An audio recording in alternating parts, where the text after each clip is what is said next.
이야기의 시작. 지금도 그날의 기억이 생생하다. 내 나이 10살이던 1973년 11월, 유년의 기억을 빼곡히 채웠던 강원도 평창을 떠나 경기도 이천으로 갔다. 세간살이를 실은 3륜차를 타고 아버지는 먼저 떠났고 어머니와 남은 가족은 몇 번의 버스를 갈아탄 끝에 수광리에 내렸다. 외숙모가 우리를 마주했다. 전날까지 비가 내려노라며 외숙모는 앞서 걸었다. 논두길을 지나면서 두셋이 나란히 걸을 만한 산길이 나왔다. 이 산만 넘으면 되니까 좀 더 가자. 어린 조카들이 안쓰러웠는지 외숙모는 연신 걸을 만하냐고 물었다. 이제 다 왔다. 저기 불빛 보이지? 언덕 밑으로 불빛이 몇 개 보였지만 어느 집이 우리 집인지 알 수 없었다. 조금 더 걷자 처마에 호야등이 걸린 야트막한 집 한 채가 나왔다. 불빛 아래는 아버지와 또 한 남자가 서 있었다. 외삼촌이었다. 집 구석구석을 살피는 어머니의 뒤를 따라 우리는 새 집을 구경했다. 안방과 건넌방 사이에 작은 부엌이 있는 1차집이었다. 그날 밤 우리는 각자에게 펼쳐질 새로운 일들을 상상하며 잠이 들었다. 이튿날 나는 어른들의 소리에 잠이 깼다. 외삼촌은 이야기를 늘어놓았고 그 앞에 앉은 아버지는 말없이 듣고 있었다. 대략 아무개는 복을 받았고 아무개는 벌을 받았다는 이야기였다.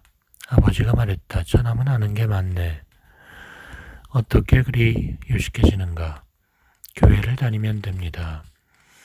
외삼촌이 돌아가고 난 후 얼마의 시간이 흘렀다. 아버지가 가족을 깨웠다. 오늘부터 교회를 믿기로 했다. 그러면 온 식구가 복을 받고 유식해진다고 너희 외삼촌이 말했다. 아버지 말에 누구도 토를 달지 않았다. 그 이후에 나는 목사가 돼야겠다고 생각했다. 그날 이후로 내 장래 희망은 목사다.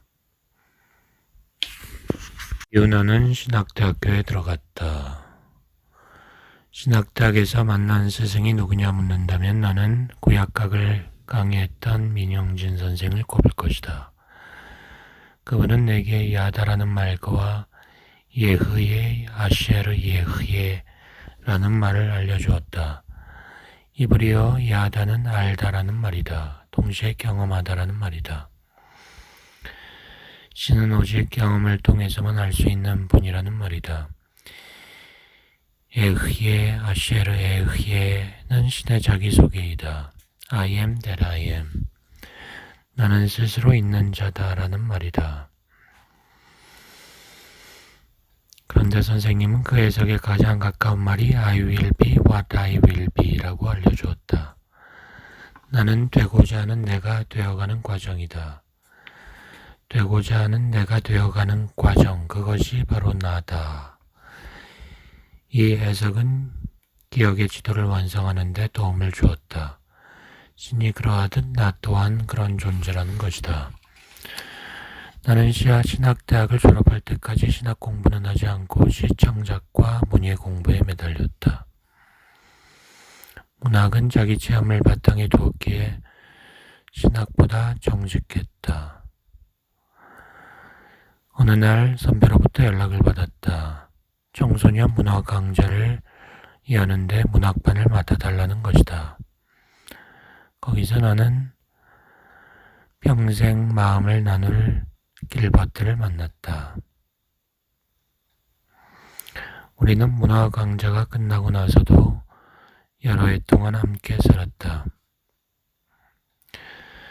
한 해 뒤 당시 교육계에서 이름을 날리던 미국의 교육학자 토마스 그룸 박사가 내한을 했다. 기독교 교육이라는 잡지와 연대 연합신학대학원이 기획한 행사였다. 세미나 첫 시간 토마스 크롬 박사는 지금 자신이 하고 있는 교육을 말해보라고 모두에게 말했다.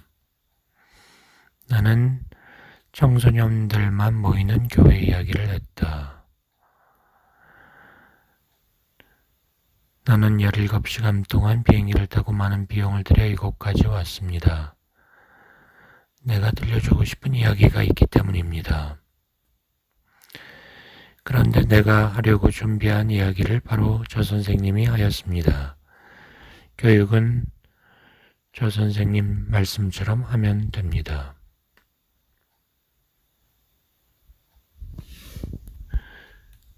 나의 교육 방법은 아이들의 삶에서 시작해서 신앙의 가르침으로 이어지고 다시 그 가르침이 아이들의 삶으로 돌아오는 것이었다. 나는 세미나실에서 나오면서 모든 미련이 사라지는 걸 느꼈다. 첨단의 지식은 어디서 배우는 것이 아니라 스스로 삶을 통해 깨달아내는 것이었다. 삶의 경험을 통해 배우는 것이 앞선 지식인 것이다. 그렇게 청소년을 만나는 일이 목회의 경력이 되어 나는 20대 후반의 목사가 되었고 30대 중반이 되었을 무렵엔 지방소도시에서 담임 목사를 하고 있었다. 근데 이상했다. 꿈은 이루었는데 행복하지 않았다. 어느 날 아침이었다. 출근을 위해 현관문을 나서고 있는데 누가 인사했다. 이 사람 장성병원 현관에 서서 오가는 사람들을 붙들고 거듭나시라 인사를 하던 사람이었다. 형제님 거듭나십시오. 내가 요 위에 있는 목사입니다. 알고 있습니다. 목사님도 사람입니다. 모두가 거듭나야 합니다. 그래야 하나님을 볼 수 있습니다. 아, 예. 거듭나십시오. 융단 폭격을 맞은 느낌이었다. 며칠 뒤였다. 골목 뒤에서 누군가 시멘트를 비비고 있었다. 며칠 전 만났던 그 사내였다. 여기서 뭐 하십니까? 집을 좀 고치고 있습니다. 이사 올 거라서. 여러 해 비어있던 집이라 손볼 게 많네요. 형제님 거듭나셔야 됩니다. 나는 아무 대꾸도 않고 집 안으로 들어갔다. 그 작자는 무슨 심정이 있기에 나한테 들러붙는가. 며칠 뒤 그는 옆집으로 이사 왔다. 인간의 도리 이상 모른 척할 수 없어 휴지라도 전해주자고 했다. 여보 혹시 그 사람 이상한 말 안 해? 누구 말이요? 옆집 이사 온 남자 말이야. 아니 착해 보이던데 당신한테는 거듭나야 된다고 말 안 했어? 아니 아내는 나를 훑어보더니 주방으로 들어갔다. 그 남자는 사람 봐가면서 거듭나라고 말한다는 게 아닌가?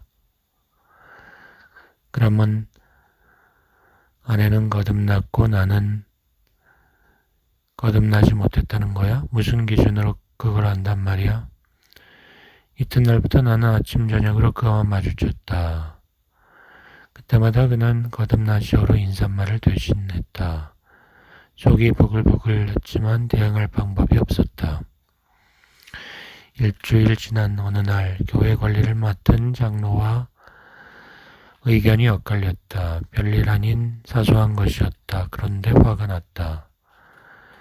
자리를 피할 요량으로 교회 문을 나와 집으로 향했다. 근데 그가 있는 게 아닌가. 형제님 거듭나십시오. 나는 소리 질렀다. 내가 분명히 말했지. 나는 목사라고. 너 나한테 무슨 심정이 있어서 사람 놀리는 거야. 목사라도 하나님 앞에서는 같은 형제입니다. 멱살을 잡은 건 미안하게 됐어. 하지만 내가 목사라고 말한 건 거듭나지도 않은 사람이 어떻게 목사를 하겠느냐는 말이오. 그리고 거듭나고 안 나고는 하나님과 내 문제요. 내게 또다시 형제니 거듭남이니 말하면 가만두지 않겠소. 형제님 거듭나십시오. 나는 울고 싶었다. 그날 밤 나는 긴 꿈을 꾸었다. 한 음성이 들려왔다. 그분은 물었다. 너는 나를 누구라 하느냐? 주는 그리스도시요 살아계신 하나님의 아들입니다. 아하, 그 얘기는 베드로가 했던 얘기 아니냐? 너의 얘기를 해야지. 너는 나를 누구라고 하느냐?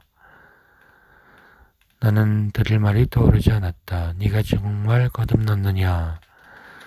나는 놀라면서 잠에서 깨어났다. 그날의 꿈은 나의 뇌리를 떠나지 않았다. 비로소 나는 알아차렸다. 공허함의 뿌리가 무엇이었는지. 나는 예수에 대해서 설교를 했다. 그러나 그것은 그들의 이야기였다. 그 이야기는 내 얘기가 아니었다. 그래서 공허했다. 그래서 허탈했던 것이다. 그러니 내가 무슨 대답을 할 수 있었겠는가? 그분을 만난 적이 없는데. 그러면서 나는 목사로 자랐던 것이다. 나는 서재에서 나와 삶 속으로 들어갔다. 책을 붙잡고 씨름하던 시간에 교인들의 이야기를 들었다. 죽은 스승의 서재에서 나오자 살아있는 스승들이 나를 기다렸다. 나는 안소니 드 멜로와 위파사나와 신랑과 원효를 만났다. 그들은 내게 고요해지는 법과 나로 살아있는 법을 알려주었다. 어렴풋하긴 나마 신을 만나는 방법을 알아차리기 시작했다. 월요일이면 광부들과 인차를 탔고 평일엔 교인들과 함께 천평의 농사를 지었다.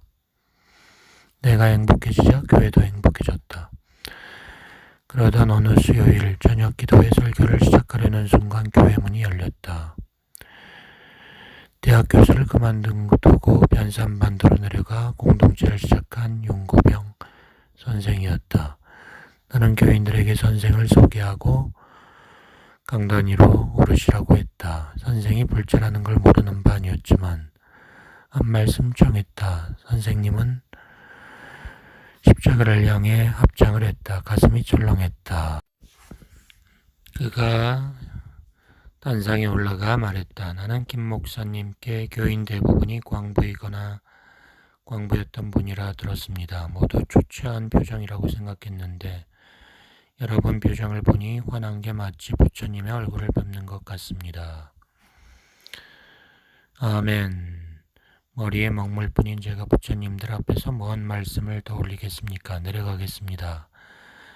윤고병 선생이 합장을 하자 모두 환호하고 박수를 쳤다. 교인들이 대단했다. 정령이들이 사흘이 멀다고 쥐어뜯으며 싸우던 몇 해 전 그들이 맞단 말인가.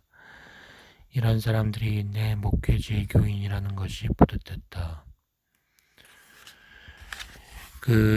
그로부터 두 해 뒤 그날의 느낌대로 나는 목회를 그만두었고 오롯이 깨어난 내 영혼의 길을 따라 제도권 교회를 떠나게 되었다.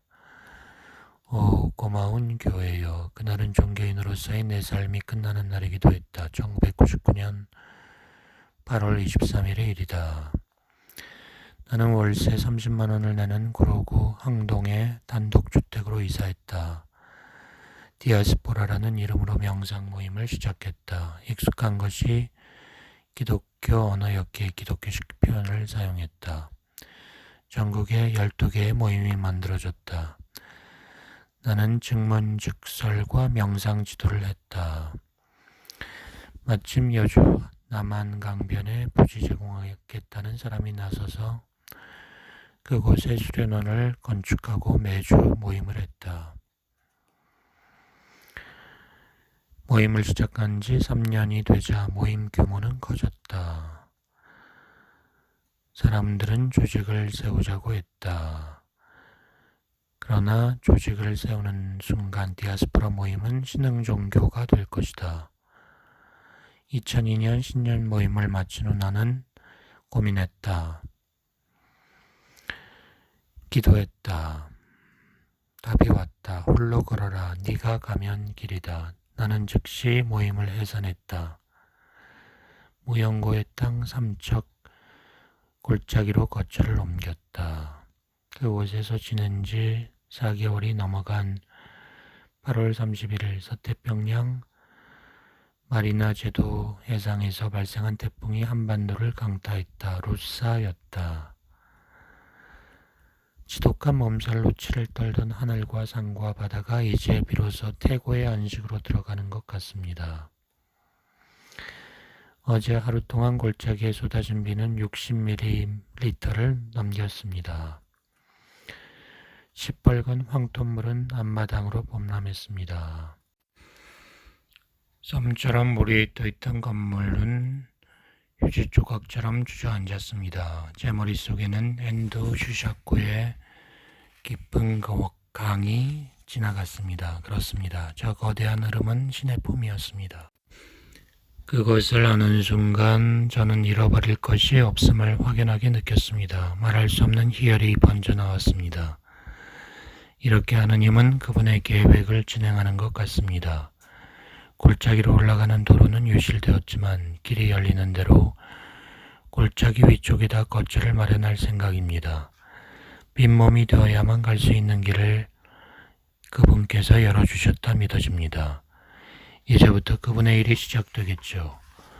말하기는 소식을 접하는 분들마다 어떻게 하냐고 걱정할 것이 아니라 기쁜 마음으로 잘 되었다고 격려해 주십시오.